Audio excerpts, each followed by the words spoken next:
Normal terms की बात करते हैं, ठीक है। एपिडेमिक क्या होता है? Epidemic can anyone tell us? कोई मुझे बताएगा एपिडेमिक क्या होता है? Epidemic is a rapid spread of a disease और a large number of host in a given population within a short period of time. मैं कह रहा हूं कोरोना इज ए एपिडेमिक। समझ गए होंगे आप लोग। एपिडेमिक का मतलब होता है कि बहुत ज्यादा भयंकर फैल रहा है, भयंकर फैल रहा है कम समय में, कम समय में भयंकर फैल रहा है, तो we can consider it is in the epidemic. और क्या हो रहा है? बहुत से लोग प्रभावित हो रहे हैं इससे, तो अपन उसको क्या कहेंगे? लोग प्रभावित हो रहे हैं, लोगों का बीमारी से जूझ रहे हैं, उसको अपन कहेंगे एपिडेमिक। एंडेमिक, ठीक है। एपिडेमिक के बाद अपन कहेंगे एंडेमिक। एंडेमिक क्या होता है?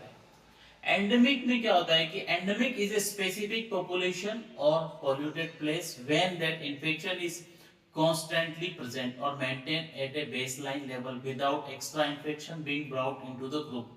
मतलब एंडेमिक मतलब कि फैल रहा है, फैल रहा है लेकिन उसी क्षेत्र में, उसी क्षेत्र में वहां से आगे नहीं बढ़ रहा है, आगे नहीं बढ़ रहा है, तो उसको अपन कंसीडर करेंगे एंडेमिक। मतलब कि बीमारी है, इन्फेक्शन है, वायरस है, बैक्टीरिया है, all of this things they are present, but वो वहीं पे पड़े, वो वहां से आगे नहीं जा रहे, वो वहां से उसी क्षेत्र में बेस लाइन में, मतलब कि वो उसी एरिया में घूमते रहेंगे, उससे ज्यादा नहीं जाने वाले हैं। अपन बात करेंगे अब जो नेक्स्ट टाइम है pandemic. Corona is a pandemic, सही है ना? कोरोना को सरकार ने पेंडेमिक घोषित किया था। Pandemic is an epidemic of infection illness with A high prevalence that spread a large geographical area over course of several months। pandemic impact a sizable section of the global population। पूरा विश्व, पूरा विश्व corona pandemic से जूझ रहा है। क्या समझेंगे आप इससे? आप क्या समझेंगे इससे? मतलब ये कि पेंडेमिक मतलब कि जिससे कि एक पूरा विश्व या बहुत सारा ज्योग्राफिकल एरिया इस बीमारी के फैलने से जूझ रहा है, और इस पे कंट्रोल करने में अभी तक हमें किसी तरह का कोई पता नहीं है। काफी महीनों से ये बीमारी चल रही है। हमने देखा था चीन से ये बीमारी शुरू हुई थी, जो कि पूरे विश्व में फैल गई, पूरे विश्व के लोग इस बीमारी से विश्व में फैल गई थी। तो इसको अपन पेंडेमिक में कंसीडर, क्योंकि वहां पे डब्ल्यूएचओ का रोल आया था, और डब्ल्यूएचओ ने क्या किया था? इसको पेंडेमिक घोषित कर दिया। पेंडेमिक नहीं करे तो क्या करें? आखिर हमारे पास कोई ऑप्शन ही नहीं था कि अगर पेंडेमिक नहीं करेंगे तो पूरे विश्व को हम लोग कैसे अलर्ट मोड में लाएंगे, ठीक है। अब जो नेक्स्ट है आपका मोड ऑफ ट्रांसमिशन। बीमारी फैलती कैसे है? हवा से फैल सकती है ना। मोड ऑफ ट्रांसमिशन आपकी हवा से फैल सकती है, और कौन से सोर्ट है? ह्यूमन टू ह्यूमन फैल सकती है, वायरस से फैल सकती है, बैक्टीरिया से फैल सकती है। तो the term mode of transmission refer to how an infection infectious agents are also called a pathogen can be transferred from one person to an object or animal to another। मतलब जैसे कि मानव में कोई बीमारी हो रही है, मानव से दूसरे में होगी, दूसरे में होगी, ठीक है। उससे क्या होगा? किसी जानवर में हो गई। तो इस तरह से इसका ट्रांसमिशन होता है। जैसे ऐसा कहा गया है कि चमगादड़ में ये सबसे पहले, चीन के लोग चमगादड़ बहुत खाते थे, तो चमगादड़ से कोरोना वायरस पैदा हुआ था। तो ये मोड ऑफ ट्रांसमिशन था, इस बीमारी का फैलने का ट्रांसमिशन था। अभी एक नई बीमारी चल रही है हांटा वायरस, सुना होगा ना। ये क्या हो रही है कि चूहों से फैल रही है, चूहों से फैल रही है। चूहे मर रहे हैं लेकिन इस वायरस का कंट्रोल नहीं हो पा रहा है, तो यहाँ ये सारी चीजें ये मोड ऑफ ट्रांसमिशन में वी कैन कंसीडर इट। अब बात करेंगे आउटब्रेक।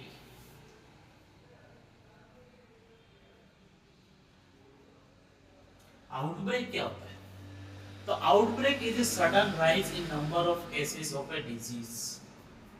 बीमारी की केस है ना, sudden rise of disease number. यहाँ पे क्या हो रहा है कि तुरंत ही पेशेंट्स बढ़ रहे हैं, आउटब्रेक हो रहा है ना, मतलब 3 से 6, 6 से 36 इस तरह से पेशेंट्स की काउंटिंग बढ़ रही है। और फिर क्या है कि सर्वाधिक उस एरिया में बढ़ जाएंगे और उस पूरे विश्व में या फिर उस क्षेत्र में स्प्रेड होना शुरू हो जाएगी। तो उसको अपन आउटब्रेक में कंसीडर करते हैं। अब बात करेंगे क्वारंटाइन। आप में से क्वारंटाइन कितने लोग रहे हैं? क्वारंटाइन आप में से कोरोना के ड्यूरेशन में किसी को कोरोना हुआ है क्या? हुआ है तो वो अच्छे से जानता है क्वारंटाइन क्या होता है। क्वारंटाइन उसको दूर से दे देते थे ना, उसके पास में नहीं जाना, उस पर्सन की हलचल को वहीं पे रोक देना है, ठीक है, उसको वहां से आगे नहीं जाना है। तो क्वारंटाइन सेपरेट, उसको फर्स्ट ऑफ ऑल क्या करेंगे, उसको सेपरेट कर लेंगे, अलग कर लेंगे, पूरे एरिया से पूरा उसको आप अलग कर लोगे, ठीक है, वो लोगों के पास में नहीं जा पाएगा। खाना पीना एवरी स्टेप वो, तो उससे क्या होगा कि कोई भी कंटाजियस बीमारी है उसका एक्सपोजर हम लोग वहां पे रोक सकते हैं, ठीक है। अब बात करेंगे आइसोलेशन की। आइसोलेशन क्या होता है? Isolation separate sick people with isolation. जैसे आपने देखा होगा टीबी के हॉस्पिटल में जाते हो ना, आप हॉस्पिटल में जाते हो तो अलग अलग वार्ड होते हैं, अलग अलग वार्ड होते हैं। टीबी का अलग हो गया, सर्जरी का अलग हो गया, कार्डियक का अलग हो गया, ठीक है। तो ये वार्ड अलग क्यों? सारे मरीज को एक साथ रख देते ना? नहीं, उनको एक साथ नहीं रखते क्योंकि इनमें एक दूसरे से इंफेक्शन फैलने के चांसेस बढ़ जाते हैं। इनको क्या करते हैं, अगर कोई पर्सन है तो उसको क्या है कि अलग रखना जरूरी होता है, तो इसीलिए उनको आइसोलेशन वार्ड में रखते हैं, जो कि स्पेशल लोगों की निगरानी में होते हैं कि भाई कोई कंटाजियस से, कोई टच करने वाली बीमारी से फैल रहा है, या फिर हवा से फैलने वाली, किसी को टीबी का पेशेंट है, थोड़ी हालत बहुत ज्यादा खराब है, तो उसको आइसोलेशन वार्ड में रखा जाता है। उसके बाद में अपन बात करेंगे incubation period. Incubation period, incubation period क्या होता है? Incubation period is the period of time between exposure to a pathogenic organisms, a chemical or radiation, and the onset of the first symptoms and indicators। मतलब कि आपकी बीमारी का कब से फर्स्ट सिम्टम आया था और क्या उसका पीरियड था, आप लोग कितने ड्यूरेशंस में उसके क्या फर्स्ट सिम्टम्स देखना शुरू हुए थे। फर्स्ट जैसे कि आपको पैथोजेंस है, केमिकल्स है, रेडिएशन एजेंट्स है, उसके फर्स्ट सिम्टम्स आपको कब देखना शुरू हुए थे, तो उस कंडीशंस को अपन कंसीडर करेंगे इंक्यूबेशन पीरियड्स, इंक्यूबेशन पीरियड। अब बात करेंगे अपन कॉन्टेक्ट ट्रेसिंग। जो लोग, पता है ना, आप लोग बहुत अच्छे से समझ गए हो कॉन्टेक्ट ट्रेसिंग का। कॉन्टेक्ट ट्रेसिंग समझ गए हो ना कि नहीं समझ? मैं तो क्या, दोस्त को कोरोना हुआ, दोस्त से आप दोस्त घंटे भर पहले आपसे मिलके गया, तो आपको वहां से टीम उठा लेगी कि भाई तो उसके संपर्क में था, इसलिए पूरे संसार को खराब मत कर, अपने सराउंडिंग एनवायरनमेंट को खराब मत कर, तो हमारे कांटेक्ट में आ गया है, इसलिए हम लोग इन्फेक्शियस पर्सन के कांटेक्ट में है, तो उसको भी उसके साथ में अलग कर दिया जाता है। तो वहां पे क्या है कि जो लोग उससे मिलते जुलते हैं उसके कांटेक्ट में, उन लोगों की सबकी जांच करी जाती है कि कहीं आप उस बीमारी से तो नहीं जूझ रहे हो जो आपके मिलने वाला उस बीमारी से जूझ रहा है। अब बात करेंगे मॉर्बिडिटी।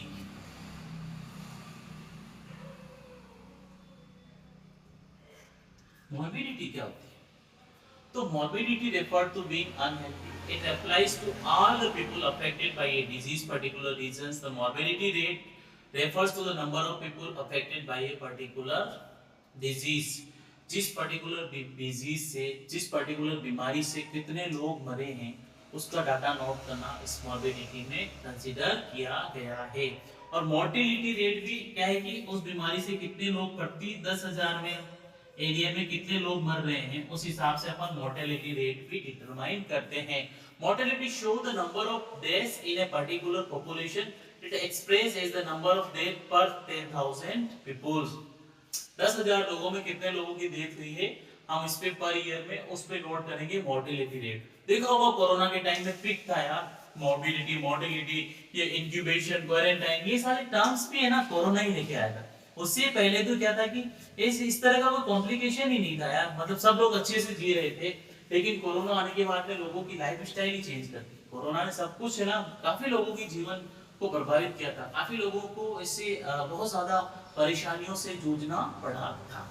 ठीक है, अब अपन नेक्स्ट पढ़ेंगे डिजीज, बीमारियां कितने टाइप्स की होती है। बीमार यहाँ तक भी डाउट है क्या आप लोगों का? डाउट हो तो you can ask us, otherwise हम लोग नया शुरू करते हैं। ठीक है।